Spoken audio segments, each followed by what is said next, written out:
Humingi na tayo ng update sa Davao Region kasunod ng paglandfall kaninang umaga doon ni Bagyong Kabayan.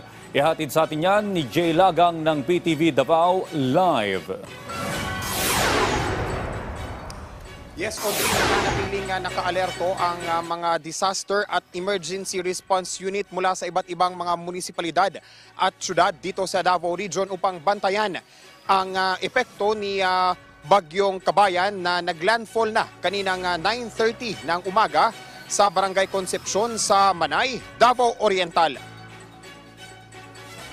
Sa advisory mula sa Coast Guard Station Davao, sinuspindi na simula pa kaninang alas 8 ng umaga ang biyahe sa lahat ng mga sasakyang pandagat na bumabiyahe mula sa Santa Ana Wharf dito sa Davao City.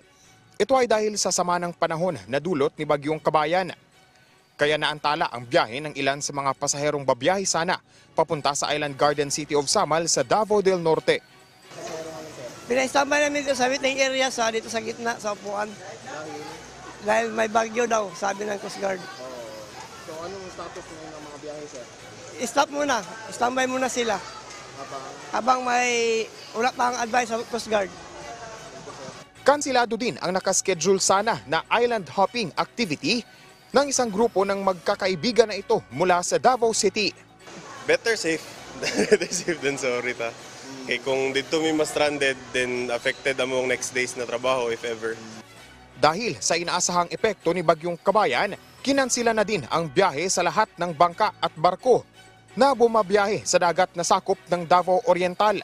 Sinuspindi na din ang biyahe ng mga vessel at watercraft mula sa Island Garden City of Samal sa Davao del Norte at sa Jose Abad Santos. Maliban sa biyahe ng mga sasakyang pandagat, kinansila din ng lokal na pamahalaan ng Davao City ngayong araw ang klase sa lahat ng antas ng pampubliko at pribadong paaralan, pati na ang trabaho sa lahat ng tanggapan ng pamahalaan sa Davao City. Suspendido din ang klase at trabaho ngayong araw sa buong probinsya ng Davao del Norte, Davao Occidental at Davao de Oro. Samantala, Audrey, ay sinuspindi din ngayong araw ang klase sa lahat ng antas ng paaralan sa munisipalidad ng Buston, Katiil, Baganga, Caraga, Manay sa Davao Oriental. Kahit na na-downgrade na, Audrey, mula sa tropical storm ay naging tropical depression na lamang. Itong si Kabayan ay hanggang sa mga oras nga ito nga ay nararanasan pa rin natin dito sa kinatatayuan natin ngayon ang pabugso-bugsong mga pag-ulan at hangin. Kaya naman hanggang sa mga oras na ito nga, Audrey, ay nananatiling suspendido pa rin ang biyahe ng mga sasakyang pandagat dito sa Santa Ana Wharf sa Davao City habang naghihintay pa ng abiso mula sa Coast Guard Davao. Yan muna ang latest mula dito sa Davao City. Jay Lagang para sa Bayan. Okay?